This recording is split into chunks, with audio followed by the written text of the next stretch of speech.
All right, hello folks. Just wanted to make a little tutorial for you guys on how to overclock your graphics card on Linux. So, in my case, I'm using an RX 580, so I got to lean into the AMD GPU way of doing things, but I've also outlined a way to do it for NVIDIA GPUs specific to when you're using X11 because the process is different on Wayland, and I figure people who are able to use Wayland on NVIDIA GPUs are generally people who use newer NVIDIA GPUs and are in maybe less uh, inclined to overclock their graphics cards. So I've uh, I've leaned into specifically X11 for people using older cards.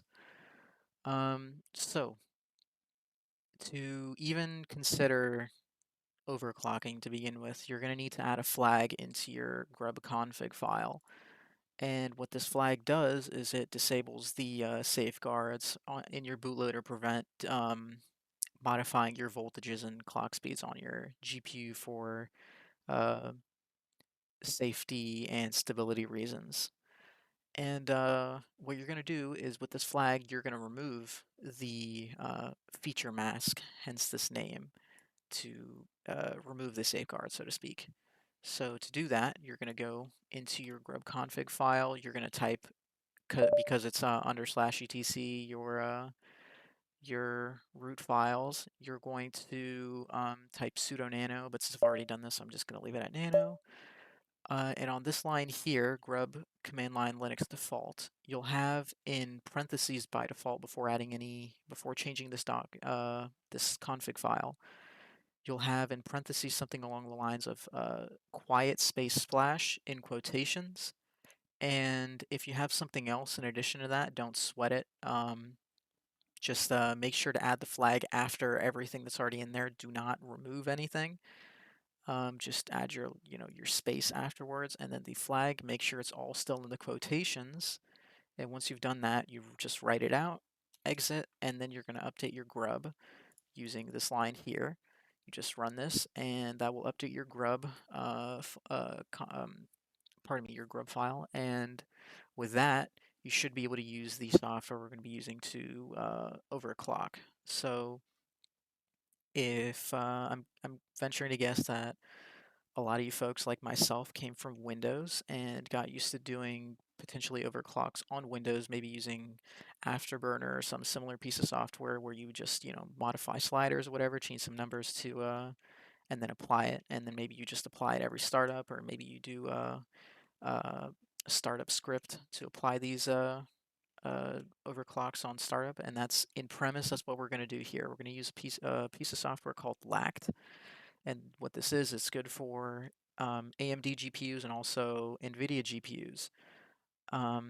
And you'll go to their release. You'll maybe start out on this page here. You'll go to their releases if you're not too familiar with how GitHub works.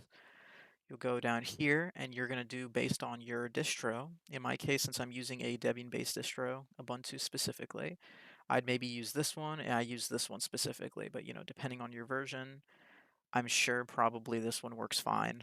But that being said, you can run your headless version, but I would generally recommend, especially beginners, to use the GUI.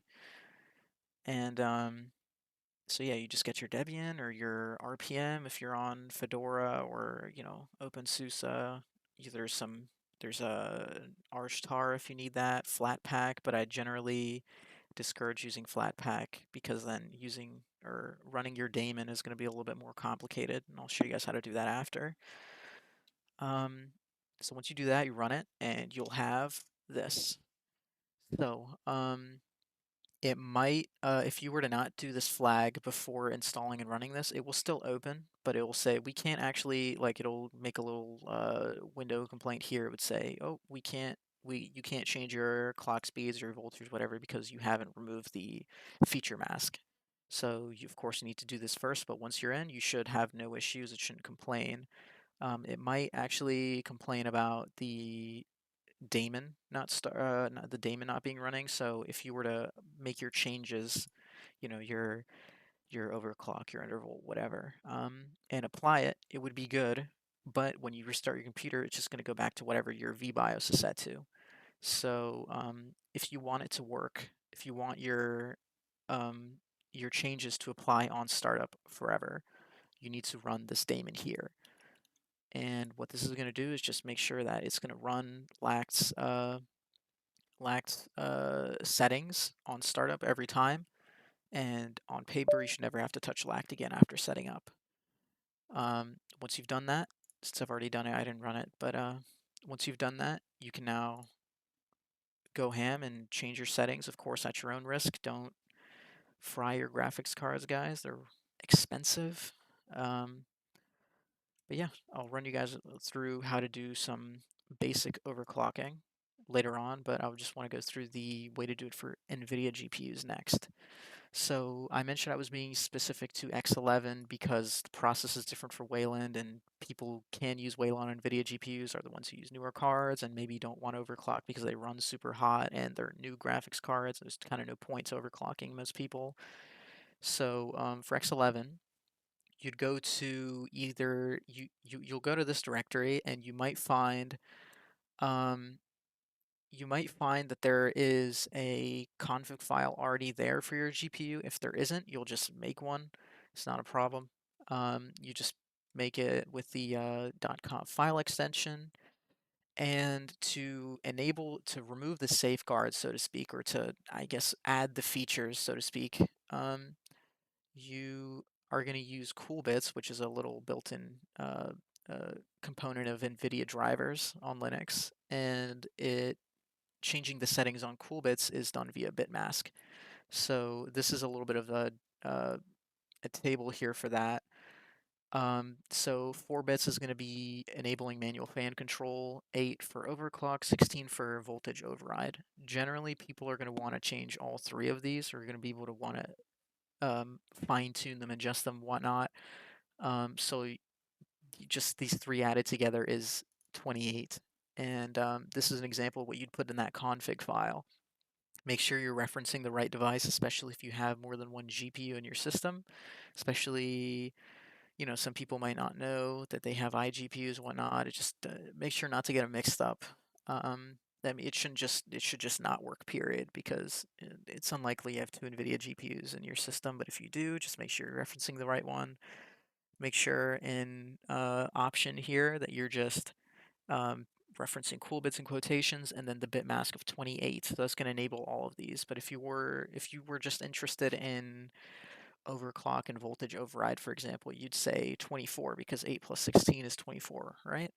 And you just say 24, that would enable these two, and yeah, you get the idea.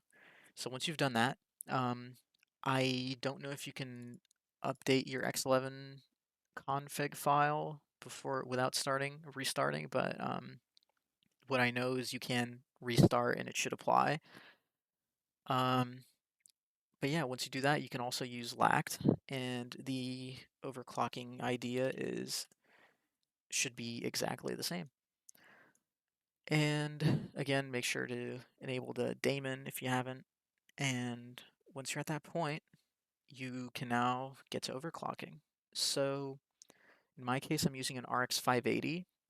When I first bought this card, I bought it secondhand a little while ago, and I bought it and came home to realize it has a modified VBIOS. So the VBIOS was not stock. It was running by default from at 1431 megahertz, which is almost 100 megahertz above, or so like 70 or so above stock for this graphics card, because I have a MSI Gaming X RX 580, which is instead of 1340, which is the default for 14 or for RX 580s, it's 1366, which is what it's at now.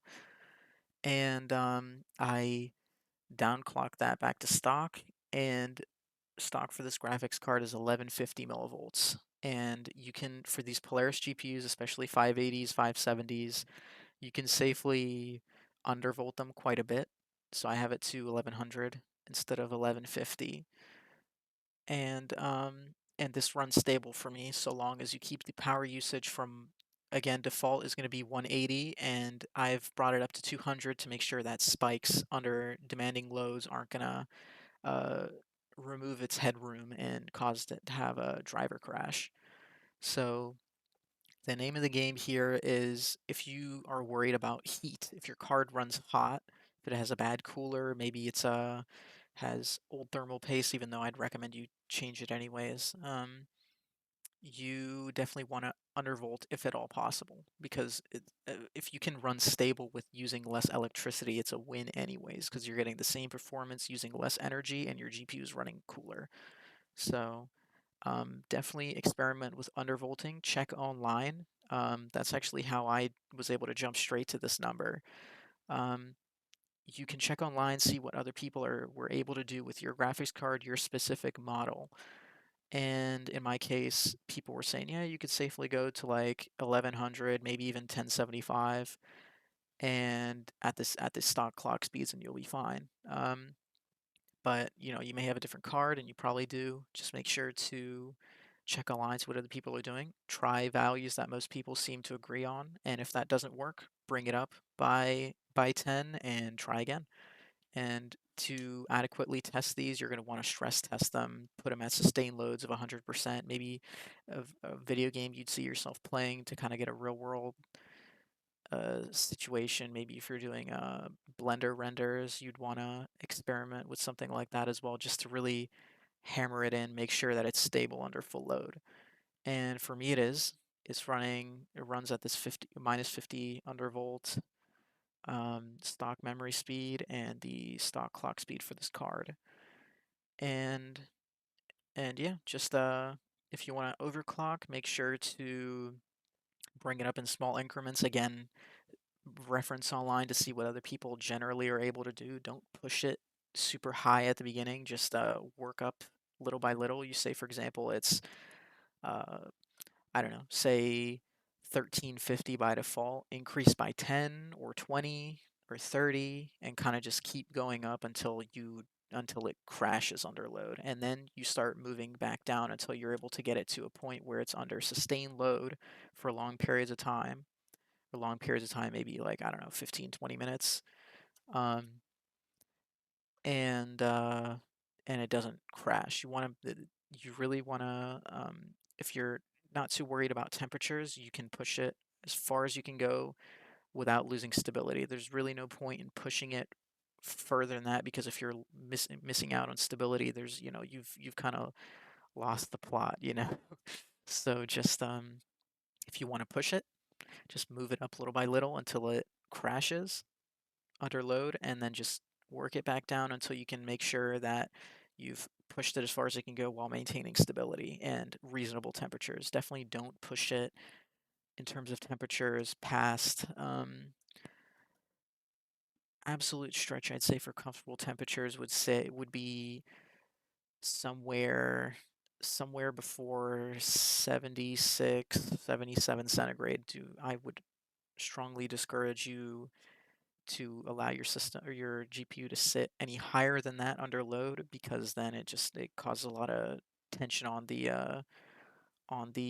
solder, and it could even cause desoldering and kill your GPU potentially. And obviously you don't want a premature death on your in some cases, very expensive investment. So make sure to keep an eye on those temperatures, and repaste if you need to, if you're using an older graphics card like mine. And yeah, have fun with it, guys. All right, that's all I have to say. Take care.